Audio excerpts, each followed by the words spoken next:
Après un faux pas, on arrive toujours avec une mauvaise nouvelle au Barça. C'est la même chose. Bah là, c'est Dani Olmo qui est blessé. Dani Olmo souffre d'une élongation au muscle solaire droit et sera absent pour le match de la Ligue des Champions face à Benfica. Franchement les gars, c'est tellement frustrant parce qu'on voit très bien que Flick fait tout son possible pour prendre soin de Dani Olmo. On voit très bien que Flick peut mettre Olmo titulaire à certains moments et qu'il ne le fait pas. Mais que malgré ça, Olmo arrive à se blesser. Olmo est en carton. Je suis pas en train de tomber sur lui, dire qu'on n'aurait pas dû le prendre, tout ça. Je suis juste en train de dire des faits. Le nombre de matchs où Olmo a été disponible sur toute la saison, quand on fera un bilan, vous-même vous allez être choc-barre, vous verrez. On a déjà fait des gros faux pas en Liga. On passe de la première place à potentiellement peut-être la 4e place. Et en plus de ça, t'as encore une mauvaise nouvelle, Olmo qui est blessé. Pour combien de temps, on sait pas. Bon, franchement les gars, la fragilité d'Olmo est un réel problème. Mais bon, on lui souhaite quand même un bon rétablissement. On a hâte qu'il revienne parce que c'est quand même un joueur important dans l'effectif. Mais ça reste chiant. Je vous jure les gars que de base je voulais pas faire cette vidéo. Mais comme Taï l'a fait, je me suis simplement dit, en vrai je m'en fous de ce que les gens vont dire. Les gars, nous pouvons tout dire. Tout dire. Le Barça a du mal contre les petites équipes, c'est un fait. Mais pourquoi dans chaque match, je peux vous sortir un problème? Pourquoi le fameux match contre la Sociedad dont on a perdu, il n'y a toujours pas de caméra qui prouve le hors-jeu de Lewandowski alors qu'il avait marqué? Pourquoi ce fameux match contre Las Palmas où on perd, on a violenté Baldé qui est sorti sous civière en vomissant, il arrivait à peine à respirer. On fauche Koubarsi sur corner. Il avait du sang plein la chaussette. On retient Pau Victor l'empêchant carrément de marquer. Et pourquoi je dois me taire? Contre Celta Vigo, je le reconnais, c'est une erreur professionnelle de l'équipe. Contre le Betis, c'est la même chose. C'est eux qui ont surmonté le niveau et pas nous. Et si on prend la saison dans l'ensemble, vous ne vous rendez pas compte, les gars, qu'il y a trop de dingueries qu'on siffle pas. Et c'est banalisé, en fait. Dites-vous qu'aux yeux de tout le monde pense que le Barça est avantagé en Liga, les gars, c'est une dinguerie. On vit dans un monde où des gens pensent que c'est normal qu'un joueur se fasse accrocher de cette manière, sachant que le ballon se retrouve dans leur zone. Et ça a été empêché parce qu'il y a faute. Et qu'on n'intervient pas, il n'y a pas la VAR. Tu joues des blocs bas, comme Retafe, comme Leganés, et en plus de ça, tu leur donnes un arbitre qui est incapable de se sortir des cartons, bien évidemment que le match devient beaucoup plus compliqué. Ils sont pas là pour jouer au football de base. Tu rajoutes un arbitre de merde, c'est des matchs trop compliqués. Ces matchs-là se jouent à des détails. Dites-vous que des gens détestent tellement le Barça, que pour eux, un Barcelonais n'a pas le droit de se plaindre que chaque match ne siffle pas les pénaltys pour son équipe. Enfin bref, sinon vous les gars, vous en pensez quoi? Comme nous sur Snap, on s'ennuie. Barcelonais, mauvaise nouvelle aujourd'hui. Après un match nul déplorable, une mauvaise nouvelle n'arrive jamais seule. Dani Olmo sera absent contre le Benfica. Comment dire? On est maudit. Donc voilà, il a une gêne musculaire au niveau du solus droit. Je sais pas ce que c'est honnêtement. Mais je sais que c'est une gêne musculaire et donc il est absent pour une durée indéterminée pour l'instant. Certes, on a un Gavi qui est plutôt en forme en ce moment. Donc on va dire que son absence, voilà, ce sera pas trop grave. C'est encore une rechute pour Dani Olmo. Ça fait quand même 2 fois cette saison. En plus, la première fois, c'était pour une longue durée un peu. Ça commence à faire beaucoup. On était plutôt bien. Dani Olmo, je le sentais bien.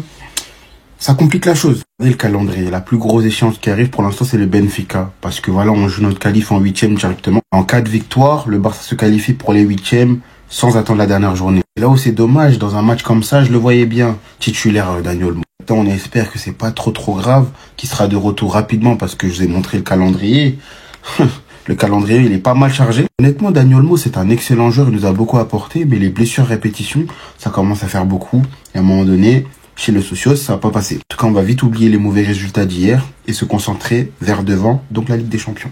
Hansi Flick a confirmé publiquement qu'il ne veut plus d'un joueur du Barça. Écoute bien, je t'explique tout ça. Le coach allemand était présent en conférence de presse. Il a notamment confirmé que Ronald Araujo allait rester. C'est pas forcément une surprise. La presse espagnole en parle depuis quelques jours déjà.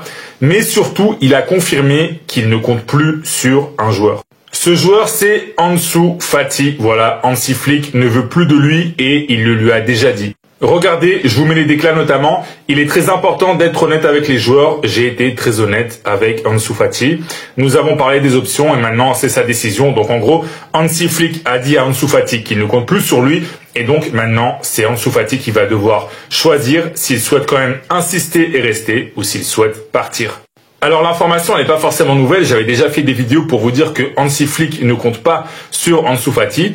Hier, je vous ai fait aussi une vidéo pour vous dire que pour que Marcus Rashford arrive au Barça, eh bien il faudra vendre Ansu Fati.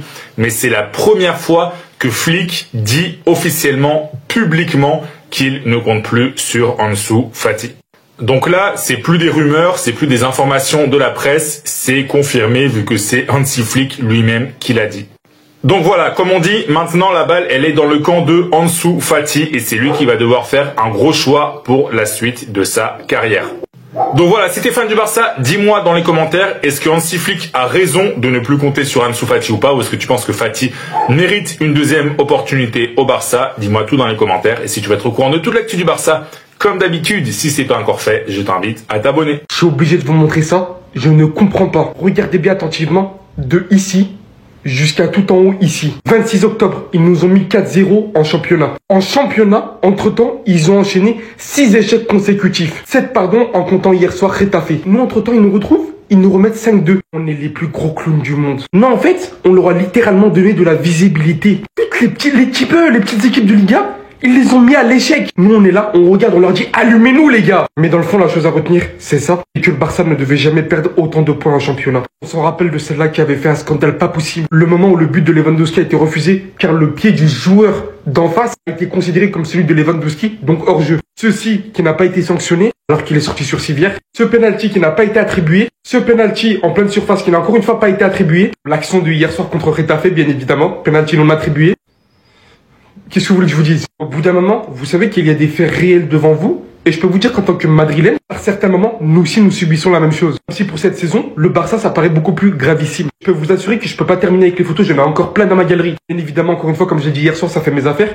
Nous, si on gagne ce soir, on a 7 points d'avance sur le Barça. Mais ces mecs-là avaient 9 points d'avance à la base. Perdre de points, c'est une chose. Mais autant de points par des fautes d'arbitrage, à un moment donné, que le championnat aille se faire foutre. La vitesse d'exécution à laquelle il faisait ses crochets, personne ne pouvait réaliser. C'est pour ça que je respecte Lionel Messi. J'ai tellement de respect pour ce mec, vous vous rendez pas compte à quel point. Et vous savez pourquoi je le respecte? Lionel Messi, il a traversé plus de 2 générations sans se réinventer. Il a imposé son jeu à ses adversaires. Et ça, c'est tellement, mais tellement fort, peu importe qui se trouve en face de lui. Messi, il était là pour abattre. Dans une génération, on demande de plus en plus aux ailiers, notamment parce que oui, fut un temps, Lionel Messi était ailier avant d'être dans le cœur du jeu. On demande aux ailiers de faire preuve de variété dans leur jeu, d'avoir beaucoup de variations, multiplier les courses que ce soit dans le dos, en profondeur, avoir une certaine justesse technique qui leur permet de se sortir des petits espaces, savoir éliminer leur vis-à-vis et faire preuve de créativité. Lionel Messi avec un crochet, sans geste fantaisiste, passement de jambes, etc. Pendant plus de 20 ans, il a mis à terre tous ses opposants. C'est pas... Est-ce que vous vous rendez compte de la folie? Et il n'y a qu'à voir la manière de la cuisiner Gvardiol durant la Coupe du Monde. Gvardiol, qui est considéré comme étant l'un des meilleurs défenseurs de la nouvelle génération, il lui a tout fait, Messi.